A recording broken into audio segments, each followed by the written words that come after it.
आप देख रहे हैं अल्फा डिफेंस हिंदी में आपका स्वागत है। आप हमें ज्वाइन कर सकते हैं सोशल मीडिया पर, फेसबुक, इंस्टाग्राम, ट्विटर और इंग्लिश व्यूअर्स हमें ज्वाइन कर सकते हैं अल्फा डिफेंस इंग्लिश पर। आइए शुरू करते हैं आज का वीडियो।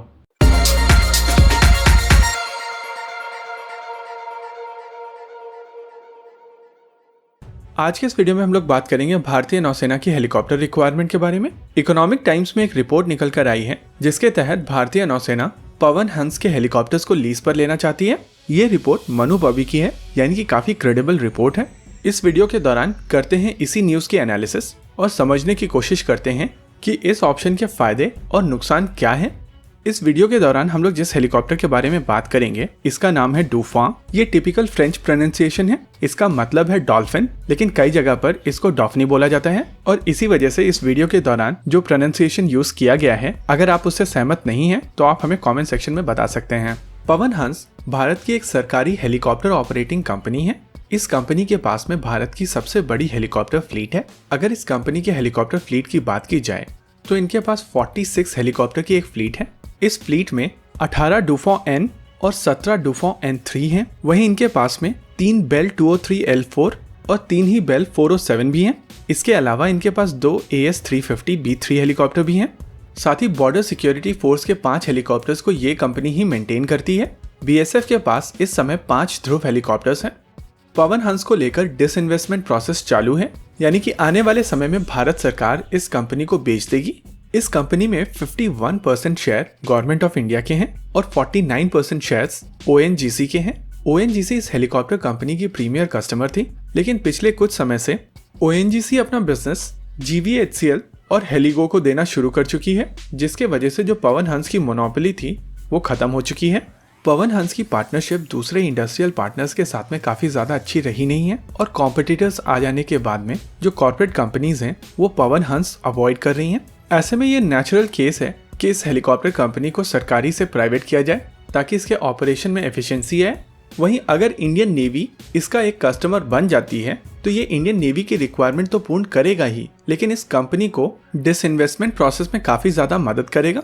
एक तरीके से भारत सरकार के लिए ये एक तीर से दो निशाने वाली बात हो जाती है, लेकिन कॉम्प्लेक्सिटी यहाँ खत्म नहीं होती। पवन हंस के हेलीकॉप्टर सिविलियन यूज के लिए बनाए गए हैं और इनको मिलिट्री एप्लीकेशन में यूज करने के लिए इनमें काफी ज्यादा अपग्रेड की आवश्यकता होगी। इनमें कई सारे सेंसर्स लगेंगे और इस तरीके की एक्सटेंसिव अपग्रेड यूजुअली काफी कॉस्टली होती है और इस वजह से भारतीय नौसेना को ये देखना पड़ेगा कि क्या ये हेलीकॉप्टर भारतीय नौसेना की सारी रिक्वायरमेंट पूर्ण करते हुए एक डिसेंट लाइफ साइकिल अटेन कर सकते हैं। जिस हेलीकॉप्टर की बात हो रही है ये हेलीकॉप्टर है डूफॉ और माना जा रहा है कि पवन हंस के जिन हेलीकॉप्टर को अक्वायर किया जाएगा यानी कि लीज के तहत वो होंगे डूफॉ N3। डूफॉ को एयरबस फ्रांस बनाती है। ये हेलीकॉप्टर अभी के पैंथर हेलीकॉप्टर का पुराना वर्जन है, यानी कि पैंथर इसके ऊपर अपग्रेड करके बनाया गया है। यहाँ पर पूरा गेम डायमेंशंस का है। भारतीय नौसेना चाहती है कि एक ऐसा हेलीकॉप्टर हो जो भारतीय नौसेना के छोटे से छोटे शिप्स के ऊपर आसानी से स्टोर किया जा सके। HAL की तरफ से इस रिक्वायरमेंट के लिए ALH ध्रुव का मॉडिफाइड वर्जन ऑफर किया जा रहा है और भारतीय नौसेना की तरफ से बार बार इस ऑफर को रिजेक्ट किया जा रहा है। भारतीय नौसेना चाहती है कि HAL के खिलाफ एक कॉम्पिटिटर के तौर पर एयरबस को भारत में लाया जाए, जो मेक इन इंडिया के तहत दूसरे किसी प्राइवेट पार्टनर के साथ में मिलकर इन हेलीकॉप्टर्स को इंडिया में बनाए।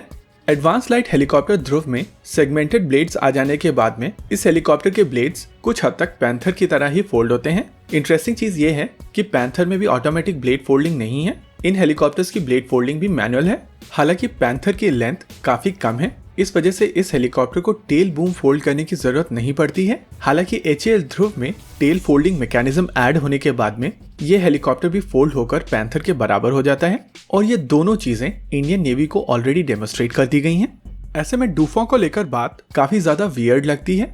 हालांकि चांसेस हैं कि भारतीय नौसेना की रिक्वायरमेंट काफी ज्यादा क्रिटिकल हो और इस वजह से एक स्टॉप गैप मेजर के तौर पर डूफॉ को अक्वायर करके मॉडिफाई करके भारतीय नौसेना की इस रिक्वायरमेंट को पूर्ण किया जाना हो। लेकिन ये सिविलियन हेलीकॉप्टर्स को मिलिट्री रिक्वायरमेंट के लिए मॉडिफाई करने में थोड़ा समय लगेगा और ऐसे में ये देखना दिलचस्प होगा कि टाइमलाइन क्या है, क्योंकि HAL भारतीय नौसेना की रिक्वायरमेंट के हिसाब से नेवल यूटिलिटी हेलीकॉप्टर की रिक्वायरमेंट के लिए ध्रुव में मॉडिफिकेशन कर चुका है, लेकिन अभी इस हेलीकॉप्टर के फ्लाइट ट्रायल शुरू नहीं हुए हैं। ऐसे में इस बात के चांसेस हैं कि डॉफनी को केवल इस क्रिटिकल गैप को फिल करने के लिए लिया जा रहा हो? और अगर ऐसा है तो एक चीज क्लियर हो चुकी है कि भारतीय नौसेना की रिक्वायरमेंट के लिए नेवल यूटिलिटी हेलीकॉप्टर ALH ध्रुव ही होगा, और जो पैंथर को लेकर जो ऑफर्स आ रहे हैं वो भारतीय नौसेना एक्सेप्ट नहीं करेगी। लेकिन अभी ये पवन हंस को लेकर डील काफी दूर है और इसमें अभी अश्योरिटी भी नहीं है कि ये 100% होगी, लेकिन आने वाले समय में ये चीजें क्लियर होती नजर आएंगी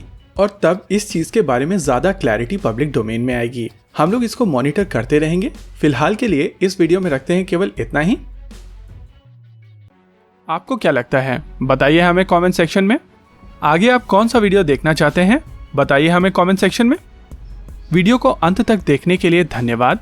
अगर आपको वीडियो पसंद आया हो तो आप इसे अपने दोस्तों के साथ जरूर शेयर करें, और अगर नहीं पसंद आया तो बताइए हमें कमेंट सेक्शन में आखिर क्यों। देखते रहिए अल्फा डिफेंस। धन्यवाद। जय हिंद।